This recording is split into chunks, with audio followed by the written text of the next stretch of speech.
নমস্কাৰ বন্ধু বান্ধৱীসকল, স্বাগতম জনাইছো আপোনাক মোৰ চেনেললৈ।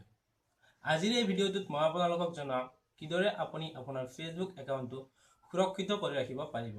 কিয়নো বৰ্তমান সময়ত আমি প্ৰায় শুনি থাকোঁ যে ফেচবুক একাউণ্ট হেক হোৱা বা আপোনাৰ ফেচবুক একাউণ্ট হেক কৰি বেলেগে ফটো বা বেলেগ অশালীন মন্তব্য আগবঢ়োৱা এনেকুৱা আমি প্ৰায় শুনিয়ে থাকোঁ। সেয়েহে এনেকুৱা সমস্যাৰ পৰা হাত সাৰিবলৈ মই কোৱা ধৰণৰ এই ছেটিংছটো মানে যাক কোৱা হয় 2 ফেক্টৰ অথেণ্টিকেশ্যন, এই প্ৰটেকশ্যনটো আপোনালোকে আপোনাৰ ফেচবুক একাউণ্টত কৰি লওক। এয়া কৰিলে আন নালাগে আপুনি নিজেও আপোনাৰ ফেচবুক একাউণ্টত লগ ইন কৰিব নোৱাৰিব যদিহে আপোনাৰ হাতত আপোনাৰ ফেচবুক একাউণ্টত ৰেজিষ্টাৰ থকা চিমখন লগত নাথাকে।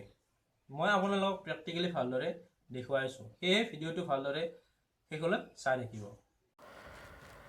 পোনপ্ৰথমতে আপোনালোকে আপোনাৰ ফেচবুক ছেটিংছত গৈ ইয়াত চিকিউৰিটি এণ্ড লগইন এই অপশ্যনটোত ক্লিক কৰিব আৰু এই অপশ্যনটোত ক্লিক কৰাৰ পিছত আপোনালোকে যাব লাগিব এই যে দেখিছে ইউজ 2 ফেক্টৰ অথেণ্টিকেশ্যন, এই অপশ্যনটোত ক্লিক কৰিব আৰু এই অপশ্যনটোত ক্লিক কৰাৰ পিছত আপোনালোকে তলত যে দেখিছে টেক্সট মেছেজ, ইয়াত ক্লিক কৰিব আৰু আপোনাৰ যিটো নম্বৰত ফেচবুক আছে সেইটো নম্বৰ ইয়াত শ্ব' কৰিব আৰু কণ্টিনিউ কৰিলে আপোনাৰ সেই নম্বৰটোলৈ এটা কোড যাব আৰু সেই কোডটো আপোনালোকে ইয়াত বহুৱাই কণ্টিনিউ কৰিলে আপোনাৰ প্ৰচেছটো সম্পূৰ্ণৰূপে সফল হ'ব। ধন্যবাদ।